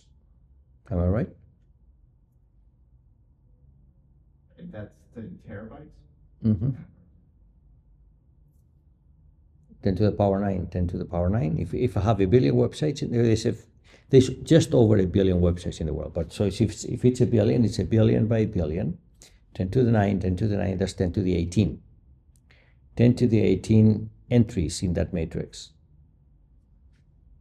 If a terabyte is 10 to the power 12, I have 10 to the power 18 divided by 10 to the power 12. So that's 10 to the power 6 is 1 million terabytes. So this terabyte list, you need a million of them. Okay, so that's the size. But the thing, I don't need to store this matrix. It's enough if I store only the ones. I don't need to store the zeros.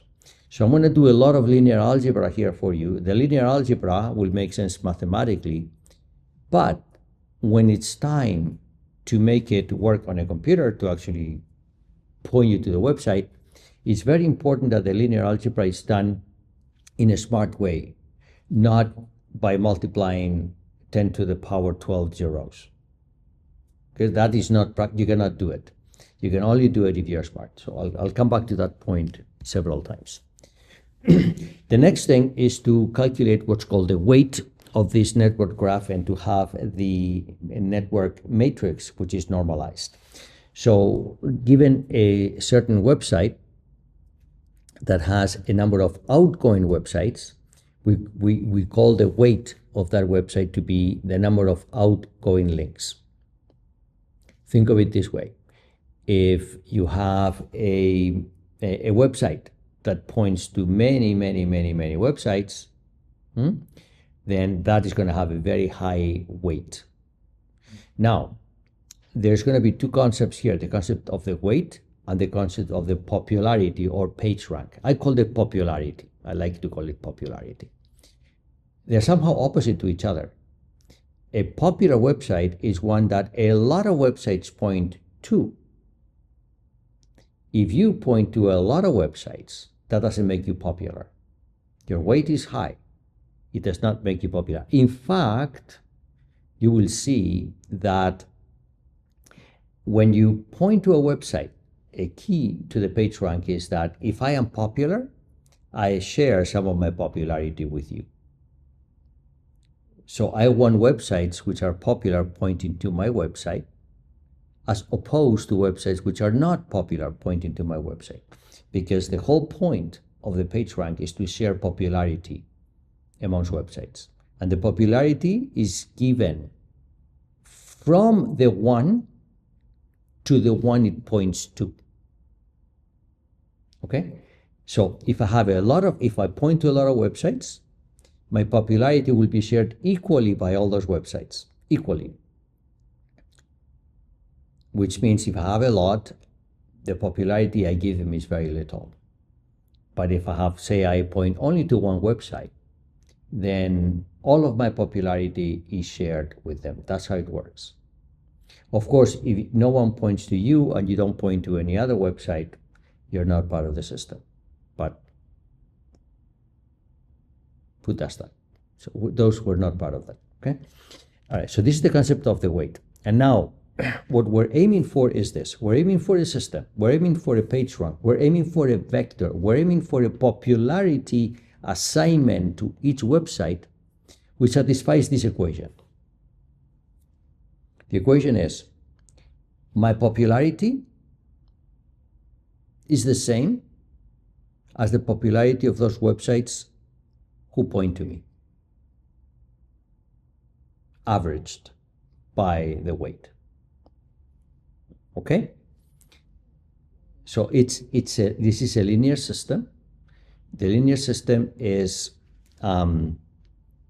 one that is looking for what's called a self-consistent condition. The solution to this system of equations is the page rank.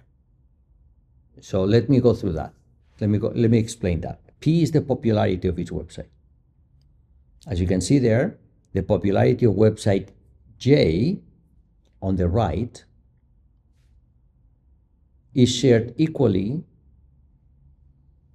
with all of the websites that it points to. and the popularity of website I is the sum of all of the websites that point to it. Okay, so you share and you are shared. If you have the number that satisfies that all that sharing of popularity is exact, then that's what PageRank is. Think of it that way. Okay, we have websites, we say 5 websites right here, right? I point, you point, this and that. Say I'm very popular, or I think I'm very popular. But then when I see how my popularity is shared with you, I said, no, that doesn't work. This equation is not satisfied. So I'm not as popular as I think.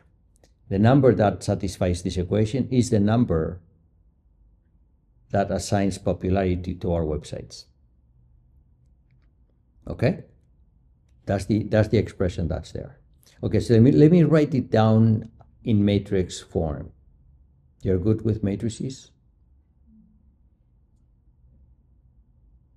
Are you good with vectors? Are you good with numbers?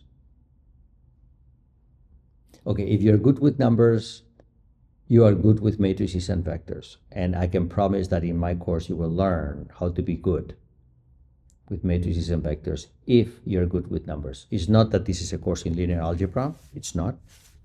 I happen to know that most of the courses in linear algebra are very bad. They're very bad because they miss all the wonderful things that linear algebra has, which makes it easy. The best things of linear algebra are the things that make linear algebra very easy. And I think today we're going to see some of them. It'll be just the beginning. Okay. So if I define a new matrix, I call it M, which is the old matrix of ones and zeros, but normalized, where each element is divided by the weight of the website that contains the links. Aij divided by Nj, not Ni, Nj. Because the website J, the one that points to website I. Okay, you see that? Aij? Aij is 1 or 0. But then it's divided by the weight of the website with the links. The website with the links is one with the second subscript. That's the normalization I have there, and I call that Mij. Is the network matrix normalized so that each link carries a value which is equally shared with all of the links on that website. And then the expression that I wrote here is that equation that says vector P equals matrix M times vector P again. Are you there? I want you to understand this very simple expression. It's a matrix expression.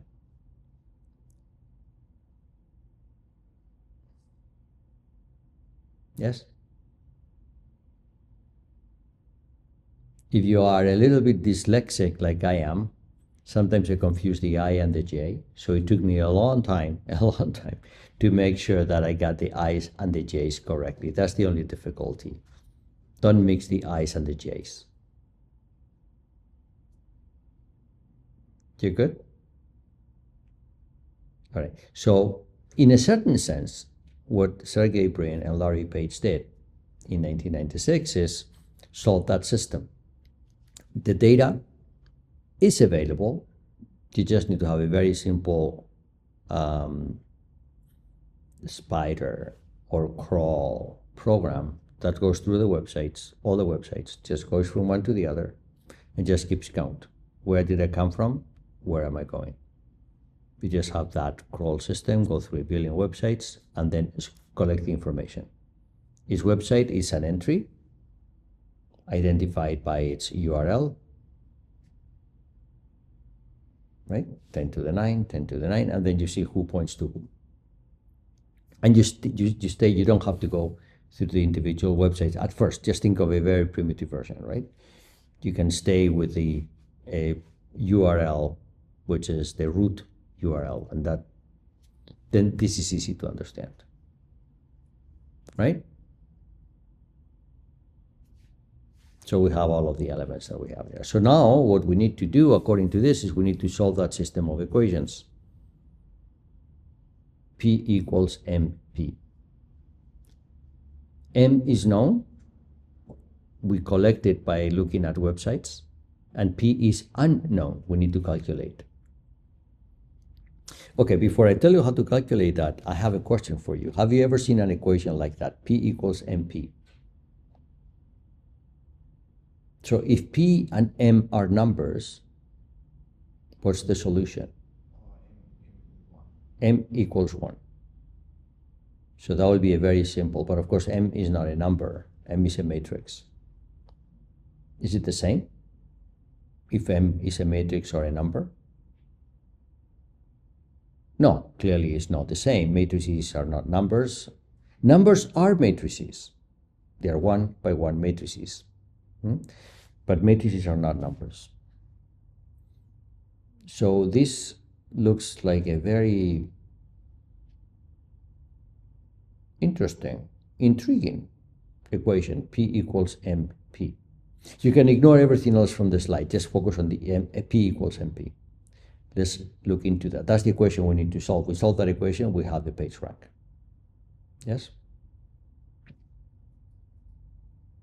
So have you ever seen an expression like that? How much linear algebra have you taken in your life? Linear algebra, matrices and vectors, have you done a lot of that? I've done calculus like 4 years ago. You did calculus 4 years ago? And this was in calculus? Matrices and vectors were in calculus, yes, 4 years. How about you, Maria? Yes. We also do the same course. Yeah, Annie? Same.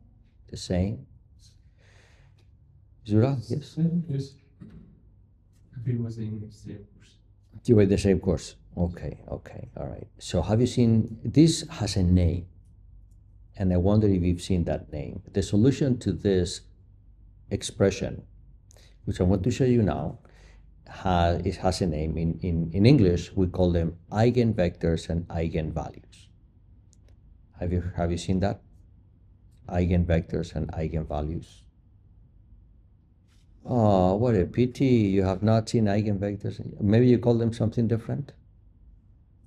Can you? Hmm? I think we just don't remember. Well, okay, then if you don't remember, that means that they didn't teach you the magic and the beauty of eigenvalues and eigenvectors. I'm going to do that today.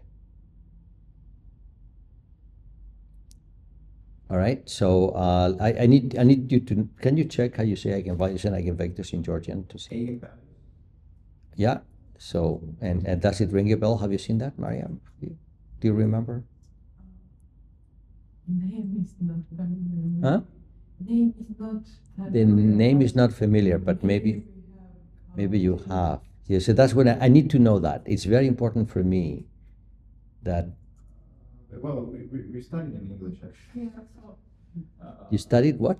We studied in English. In English?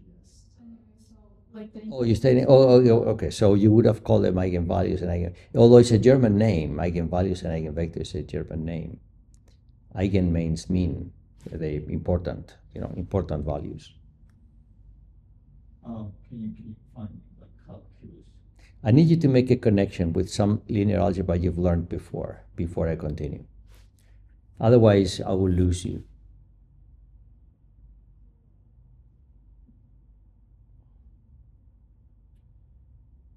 Yeah.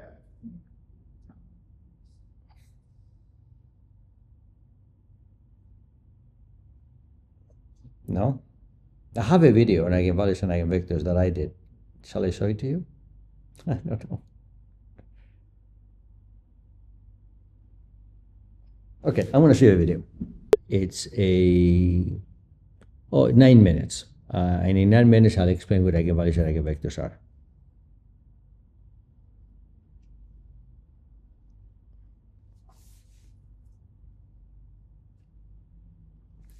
I am pretty sure you have seen them. I'm also pretty sure that they didn't explain them to you correctly.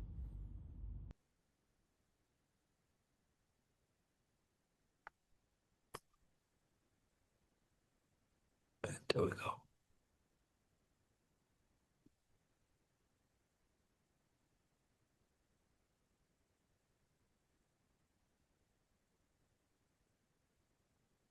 I'm very proud of this video. Okay. Variants are very important in science and mathematics. For example, when we rotate something, there is a direction which is invariant.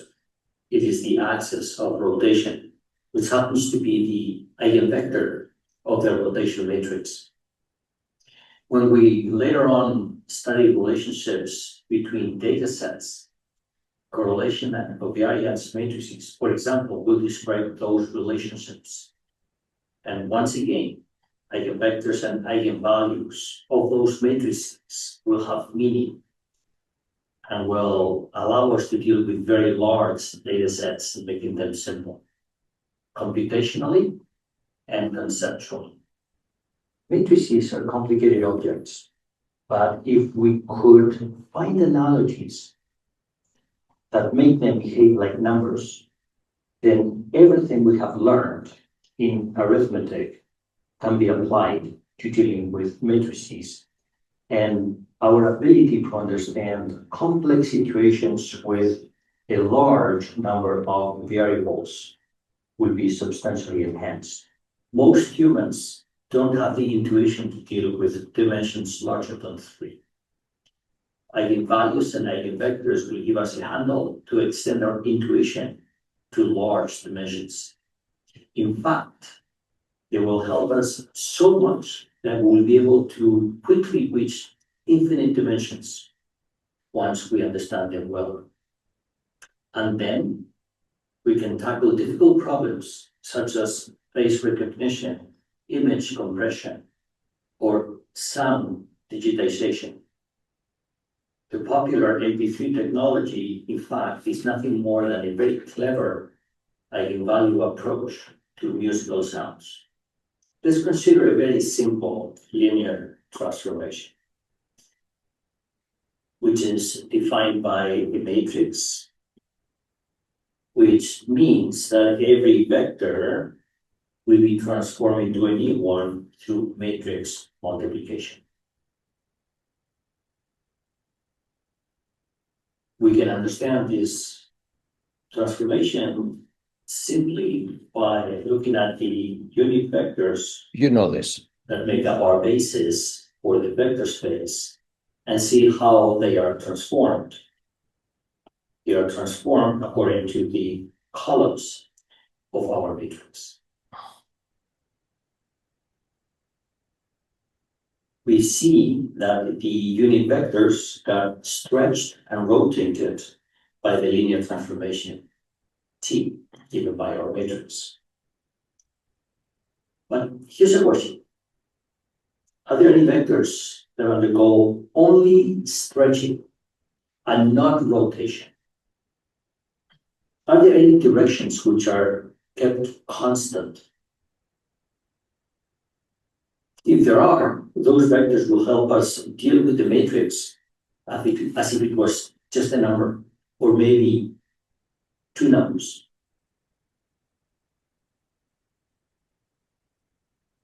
In mathematics, physics, engineering, objects which are left invariant always have interesting properties. Eigenvectors are directions which are invariant under the transformation given by the matrix.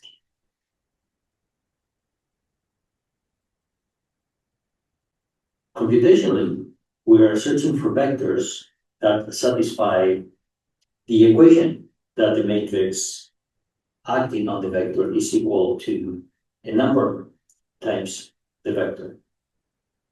We're calling the matrix A now. So in our example, those vectors must satisfy a system of equations. This is the meaning of the eigenvalue condition.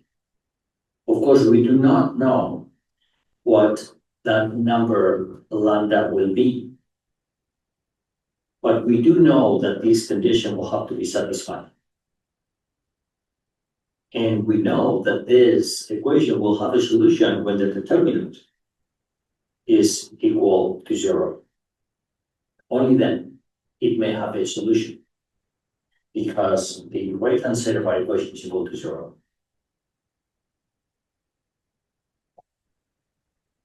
There are two possible solutions with values of the number lambda equal to 1 or 3. For 1, we can see that the solution is possibly the vector 1 minus 1. It could also be 2 minus 2 or 3 minus 3. It could be any multiple of the vector 1 minus 1. And for the number 3, we see that the vector that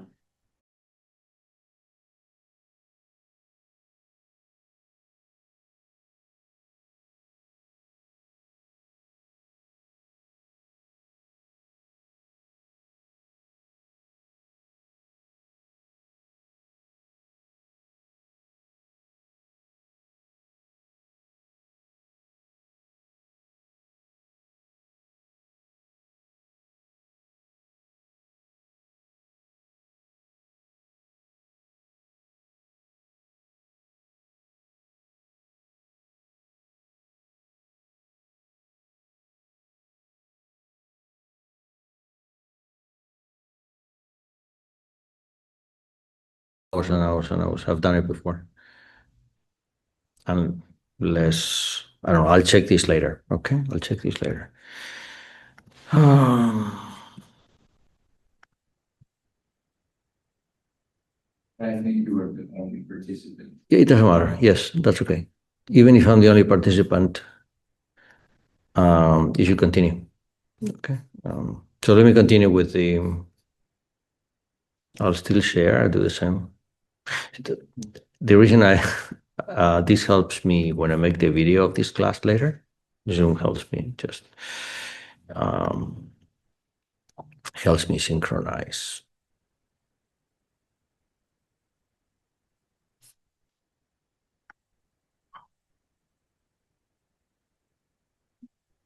So it's almost done. I just go through the end of this. So this sounds familiar. You've seen this? Yes. You have seen these eigenvalues and eigenvectors, yes? Yeah, we'll do some preps. Huh? Tomorrow we'll do some preps on math. That's okay. No. I will do that for you. But let me just continue with the video. Oh, same problem. Okay.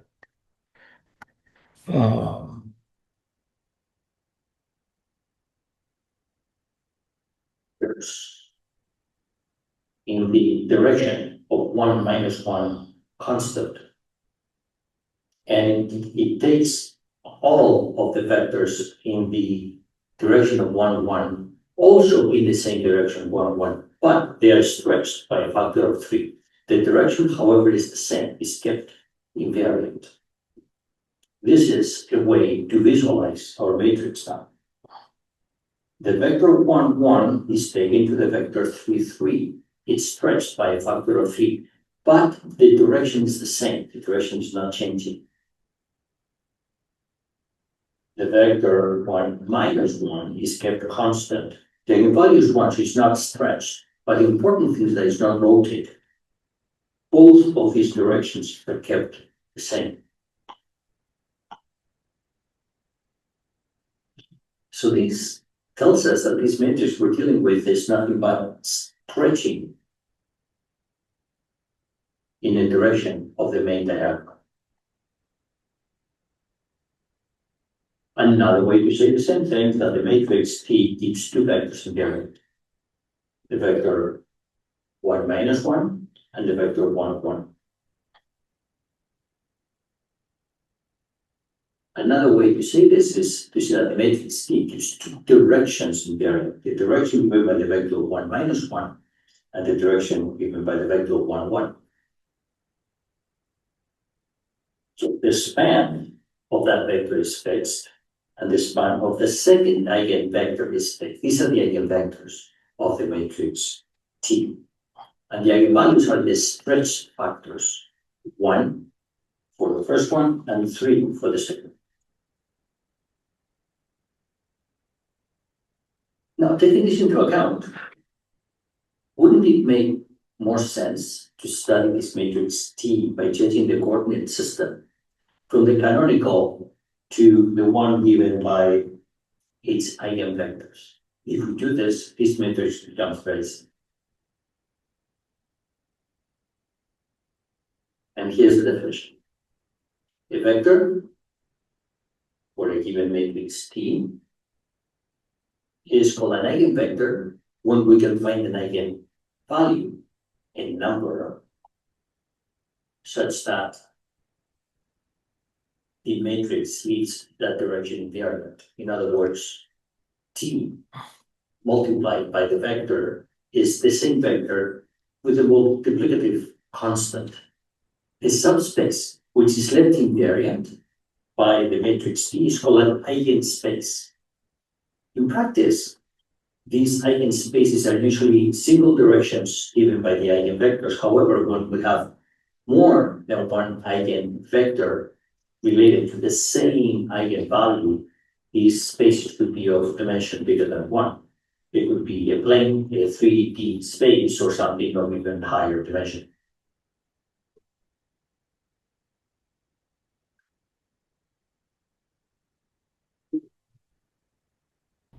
So that explains eigenvalues and eigenvectors. And you had seen them before? Yeah. P equals NP. So that means that P has to be an eigenvector with eigenvalue equal to 1. In the language of what we saw earlier. So Larry Page went through this thinking that we're going through right now in the 1990s.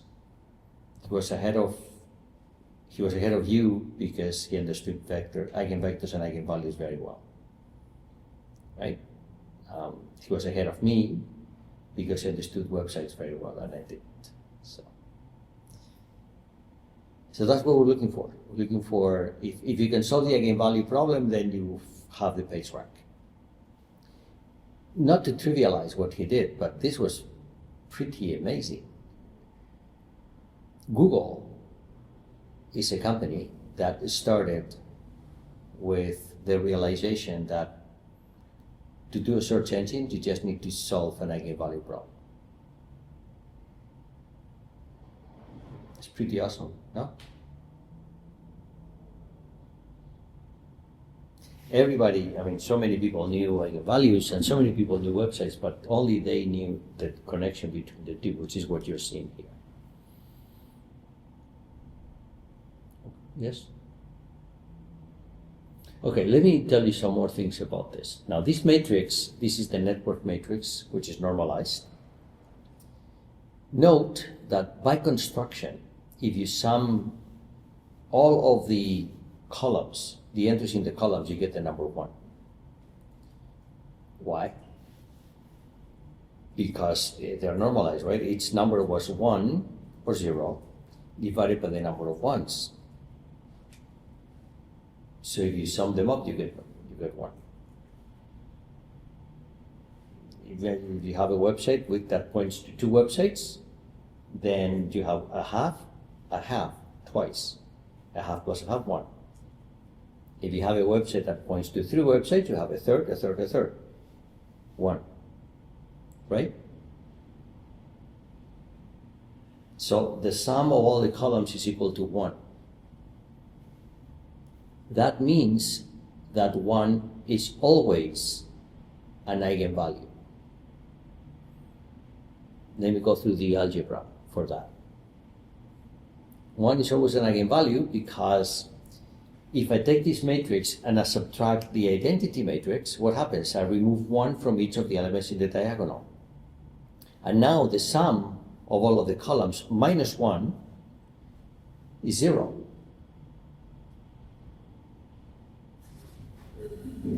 If I subtract 1 there, 1 there, 1 there, 1 there, 1 there, is the same as subtracting 1 from the identity matrix, then the sum is not 1, is 0. That means that minus 1, minus 1, minus 1, the resulting matrix is degenerate. So it has a solution, it has a non-trivial solution. Because the determinant is zero. The rows or the columns are linearly dependent with each other. And you have seen that when that happens, the determinant is equal to zero. Therefore, there is a non-trivial solution P. If that was not the case, the only solution would be that P is equal to zero. P equals MP, right? That was the equation. So you said that if there were numbers, the solution would be M equals 1. Or P equals 0. The only possibility with dealing with matrices, the only possibility that P equals MP having a solution is either P is equal to 0, which always is true, or M has 1 as an eigenvalue. I just showed that 1 is an eigenvalue. Therefore, there is a solution P which is not 0. Therefore, the page rank exists. We don't know what it is, but we know it exists. When you're going to calculate something, it's always a good idea to know if what you're calculating exists. Some people say, well, no, they calculate things that don't exist. You will never find them. You can program and program and program, you will never, the algorithms will never, if they're correct, they will never converge. Right? So we know now that P exists.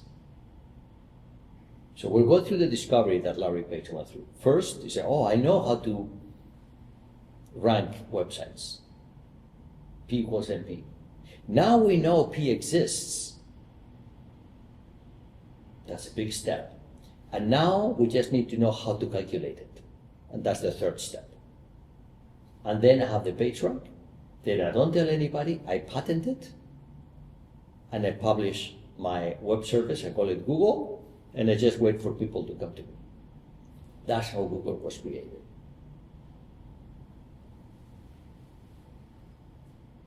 Pretty awesome.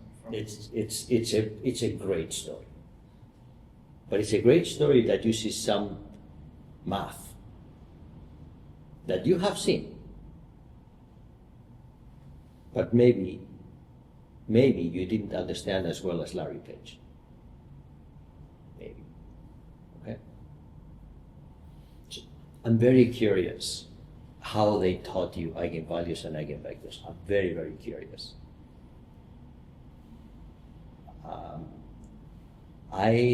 When I lecture on eigenvalues and eigenvectors, there's two things that I like to do.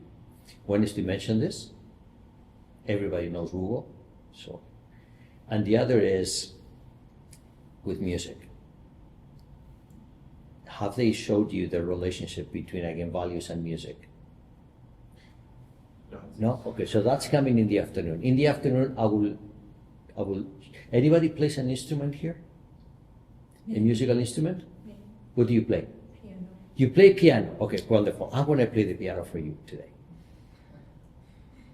I'm just going to play 3 keys. And I will explain the eigenvalues with that.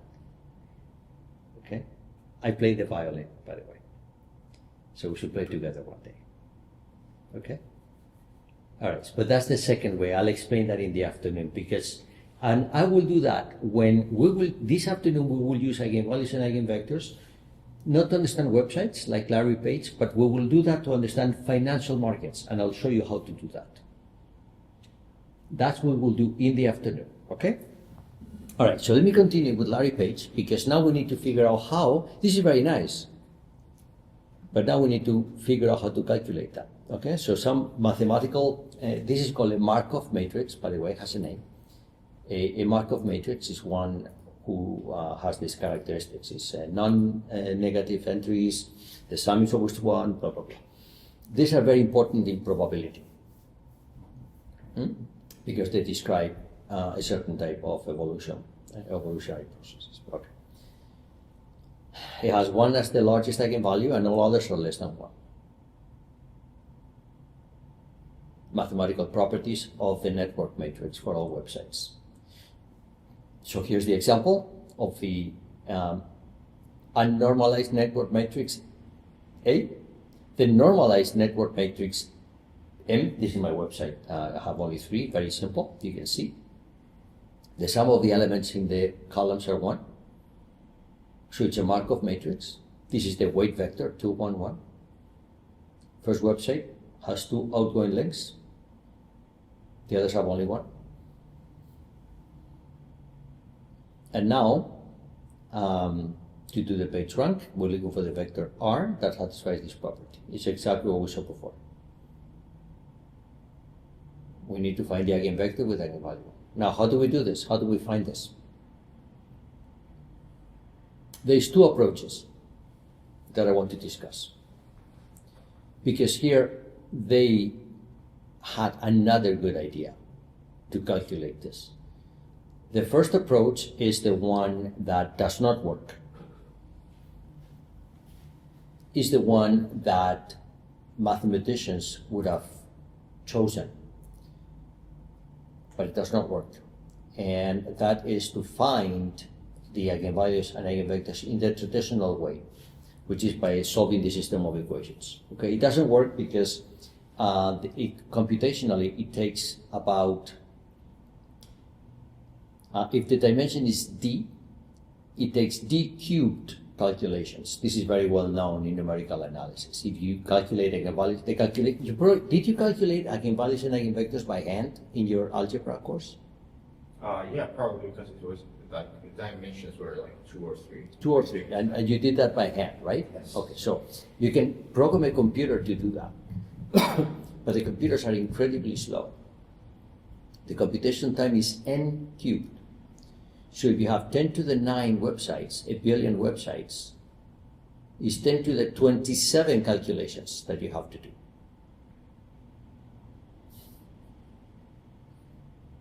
Not only that, we already had difficulties storing the matrix M, remember? So you have to do 10 to the 27 calculations on a matrix of dimension 10 to the 17. Forget it, it's not going to work. You cannot even store. So that's the brute force approach. It doesn't work. The other is to use a mathematical theorem from the 19th century, the Baron Frobenius, which I don't know if you know, I suspect not.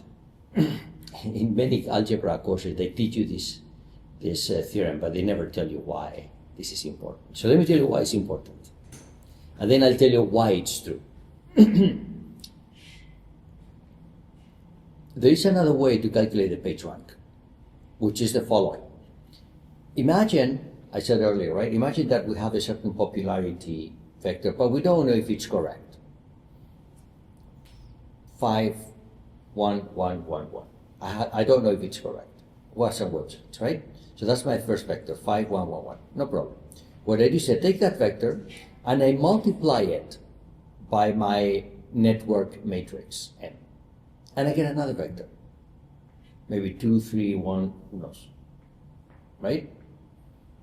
Is that correct or not? Well, the fact that I took this vector and multiplied by M and I get something different clearly shows that the one I started with was wrong.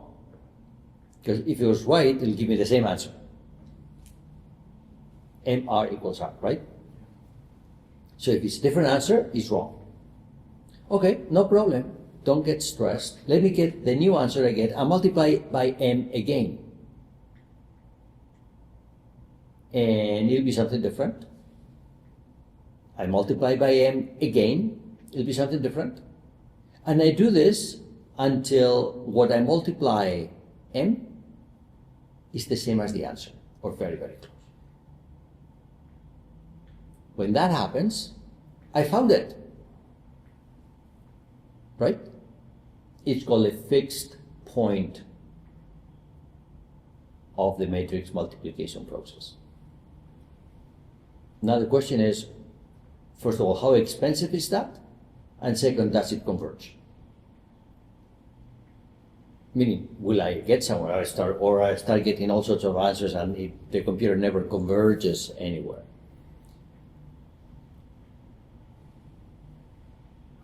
If it converges, I found my answer. That's the page rank, right? You understand that, right? If I take a number, multiply by m, it gives me almost the same number as well. That's it. I stop. Okay, so how expensive is to do one of these calculations? Very, very expensive, probably. It's very expensive unless you realize that most of the entries in M are zeros. So if you use Python to calculate M times R, it'll be very slow. But if you hack it, if you write your program to avoid multiplying by anything which is zero, it's very fast. Because you have essentially as many multiplications as links exist in the websites. And there are very few links. It's about 10 to the power 9. That's fantastic. That's a great discovery, right? You don't multiply by zeros, which is what most computers will do. They don't know that M has entries. So if you store M traditionally, you will multiply by M traditionally, and that's very slow. It's actually slower than the first method. But if you know that M has so many zeros, you write a special purpose program. You have to code it yourself that avoids multiplication by zeros, so to gain time. And that's very fast. It's very fast. So fast you can multiply once, twice, 3 times, right? And then you get there. Now the question is, we're going to answer 2 questions now at the same time. Why does it converge? We're curious. But related to the question of why it converges is the question of how fast it converges. And I want to show you it converges very fast. If I do this method, I said, give me the wrong popularity vector, and then I multiply and I'll get the right one, it goes very fast. Let me show you why it goes very fast. In fact, let me show you why it works. And once I show you why it works, you will see why it goes very fast. And I want to do this without writing an equation. I want you to think about it. And by the way, this is a process of discovery, which I hope you understand how relevant it is, because it created a company worth $3 trillion. Okay, so first, why does it converge? We have to know a little bit of linear algebra. You already know this. They already explained this to you, but you forgot it. So let's bring that back, okay? Multiplying by a matrix M is the same as the following. Your vector, any vector, R, can be written in 2 ways. You can write it with the traditional coordinate system given to you, right? Or you can write it in the coordinate system given by the eigenvectors. Remember that? In the video that I showed you, there were 2 eigenvectors, right? 1, 1, and 1 minus 1, right?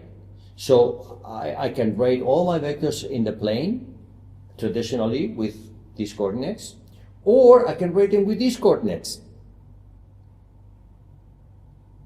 You've seen that, I am pretty sure. Can you verify that you saw that? You can change bases and write them in the coordinates of the eigenvectors. Then each eigenvector, the eigenvector has a different coordinates. It's no longer 1, 1. In the basis given by the coordinate vectors, this one is 1, 0, and this is 0, 1. Right?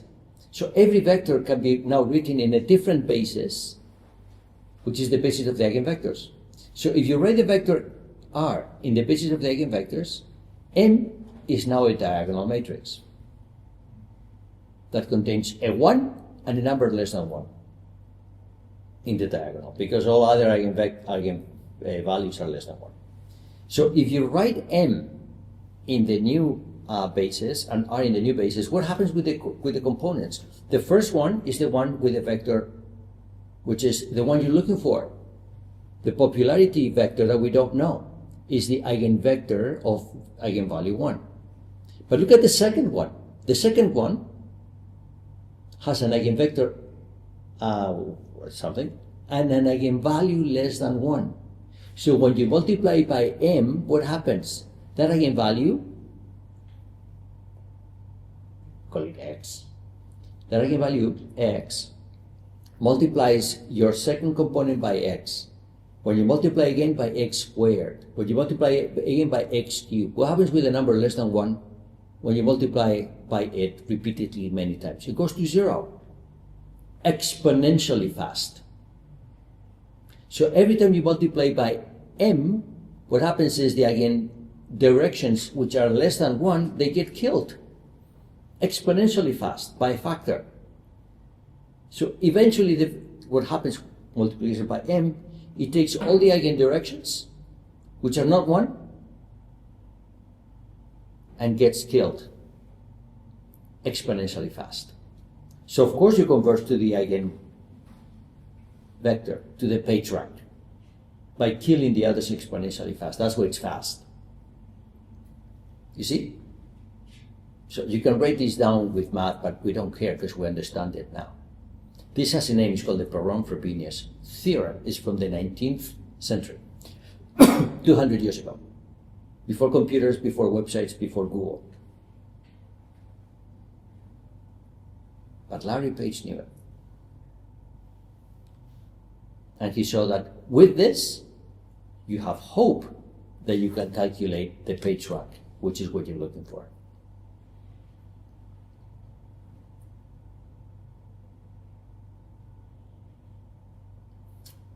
I find this to be fantastic.